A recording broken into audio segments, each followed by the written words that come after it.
सत्ताधारी सरकार से आपको सवाल करने की ज़रूरत है कि आखिर हमारे देश में इस तरीके की घटनाएं क्यों घट रही हैं, आप इन पर लगाम क्यों नहीं लगा रहे हैं। हमारे देश में कितने कांड हो चुके हैं। हमारे दिल्ली के अंदर निर्भया कांड हुआ और फिर उसके बाद में आसिफा कांड हुआ, दामिनी कांड हुआ, आज साबिया कांड हुआ। ऐसे ना जाने हमारे देश में कितने ज़्यादा कांड हुए हैं जो कि दिल को दहला देने वाले थे। ना ही हम एक दूसरे के साथ खड़े हैं और ना ही हम सरकारों से सवाल कर रहे हैं, क्योंकि हमें फुर्सत ही नहीं है हिंदू मुसलमान करने से। क्योंकि हमें तो दूसरे का मजहब जानकर उससे सब्जी खरीदनी है, दूसरे का मजहब जानकर उसको मारना है, तोड़ना है, उसको अंदर कराना है। लाल बटन को दबाकर सब्सक्राइब करें, फिर बगल में घंटी को दबाकर ऑन नोटिफिकेशन ऑन करें। आखिर कब तक हमारे देश में साबिया जैसी लड़कियों को मौत के घाट उतार दिया जाएगा, उनके साथ गैंगरेप होते रहेंगे। और हमारे देश में चल रही सरकारें और उन सरकारों में बैठे हुए सत्ताधारी बेऔलाद नेता कभी भी इस पर कोई भी एक्शन लेने की कोशिश नहीं करेंगे, ना ही अपने प्रशासन को कभी जगाने की कोशिश करेंगे कि जब इस तरीके के कांड होते हैं तो आप लोग कहाँ होते हैं। आप लोग इस पर तुरंत एक्शन या कार्रवाई क्यों नहीं करते, आप पीड़ित को सुनने की कोशिश क्यों नहीं करते।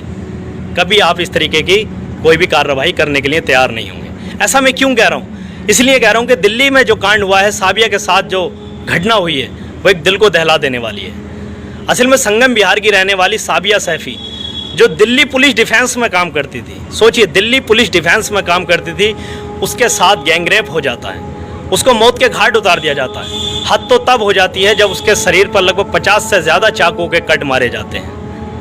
और बात यहीं तक ख़त्म नहीं होती, उसके साथ इतना निर्मम तरीके से उसकी हत्या की गई है कि मुझे बोलते हुए भी शर्म आ रही है। सोचिए, जब एक दिल्ली पुलिस डिफेंस में काम करने वाली लड़की आज के वक्त में सुरक्षित नहीं है, तो एक आम लड़की की सुरक्षा की क्या जिम्मेदारी है। एक तरफ तो सरकार नारी सुरक्षा की जिम्मेदारी लेती है, बातें करती है, बड़े बड़े विडंबना पीटती है, और एक तरफ नारी सुरक्षा के नाम पर नारी को बचाने में असफल दिखाई दे रही है सरकार कहीं ना कहीं, और प्रशासन भी असफल होता दिखाई दे रहा है। क्योंकि साबिया के पिताजी और माताजी जब डीएम दफ्तर पहुंचे तो वहां भी उनकी कोई सुनवाई नहीं हुई, पुलिस थाने पहुंचे तो वहां भी उनको निराशा ही हाथ लगी।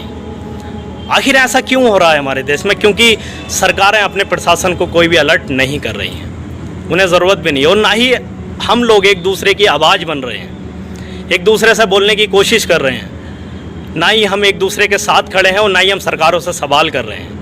क्योंकि हमें फुर्सत ही नहीं है हिंदू मुसलमान करने से। क्योंकि हमें तो दूसरे का मजहब जानकर उससे सब्जी खरीदनी है, दूसरे का मजहब जानकर उसको मारना है, तोड़ना है, उसको अंदर कराना है। बस यही चीज़ें हम लोगों को भाती हैं। बाकी हमें एक दूसरे की आवाज़ बनने का कोई शौक़ नहीं है और ना ही हम एक दूसरे के साथ खड़े होते हैं। हमारे देश में कितने कांड हो चुके हैं। हमारे दिल्ली के अंदर निर्भया कांड हुआ और फिर उसके बाद में आसिफा कांड हुआ, दामिनी कांड हुआ, आज साबिया कांड हुआ।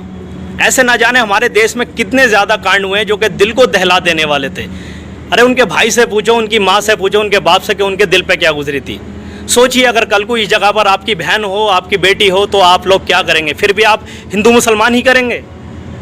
इसलिए आप लोगों को आज समझने की ज़रूरत है, एक दूसरे का साथ देने की ज़रूरत है। सरकार से, सत्ताधारी सरकार से आपको सवाल करने की ज़रूरत है कि आखिर हमारे देश में इस तरीके की घटनाएं क्यों घट रही हैं, आप इन पर लगाम क्यों नहीं लगा रहे हैं। आप लोग एक दूसरे का साथ दीजिए, आप लोग एक दूसरे का साथ दीजिए, एक दूसरे के साथ मिलकर खड़े होइए। अगर आप वहाँ नहीं जा सकते, उनका साथ किसी तरीके से नहीं दे सकते, तो कम से कम जो मोबाइल आप चला रहे हैं, जिसमें आप गेम खेलते हैं, वाहियात चीज़ें देखते हैं, इससे कम से कम एक हैशटैग तो चला सकते हैं, जस्टिस फॉर साबिया सैफी। एक हैशटैग तो कम से कम चला ही सकते हैं। आप लोगों से यही दरख्वास्त है। सोचिए, कल आज उनकी बहन बेटी के साथ ये हुआ, कल को अगर आपके साथ हो तो आप क्या करेंगे, आप जिम्मेदारी क्यों नहीं लेंगे। और आप सरकार से एक सवाल ये भी कीजिए, उनसे ये भी बोलिए, और मैं भी बोल रहा हूँ कि सर, हमें अच्छी सड़कें नहीं चाहिए, हमें जीडीपी नहीं चाहिए, हमें कुछ भी इंफ्रास्ट्रक्चर नहीं चाहिए, हमें देश के हालात जैसी भी चलेंगे, महंगाई चाहिए, लेकिन हमें नारी सुरक्षा चाहिए, हमें अपनी बहन बेटियों की सुरक्षा चाहिए। अगर आप इस चीज़ में विफल रहते हैं तो आप ये कानून हमारे हाथ में दे दीजिए। आप ये बोलिए कि अपनी बेटियों की सुरक्षा आप अपने हिसाब से कीजिए, तो हम लोग अपने हिसाब से करेंगे। या फिर आप ऐसा कीजिए कि उन दरिंदों को ऐसी सज़ा देने का प्रावधान आप बनाइए कि कल को कोई भी दरिंदा गैंग रेप करते हुए किसी की बेटी की तरफ आंख उठाते हुए भी 100 बार सोचे, उसका दिल कांप जाए कि उसके बाद उसके साथ क्या होने वाला है, उसकी सज़ा क्या होने वाली है। या तो आप कुछ ऐसा सज़ा का प्रावधान बनाइए, या फिर आप ऐसे आरोपी को पब्लिक के हवाले कर दीजिए। पब्लिक जो चाहे उसका करेगी, पब्लिक चाहे जैसी उसको मौत दे। या फिर आप ऐसा कीजिए ताकि के जो ये गैंगरेप करने वाले हैं इनके हौसले पस्त हो जाएं, ये लोग घबरा जाएं। फिर देखना कि हमारे देश में किस हद तक गैंगरेपों में कमी आ जाएगी।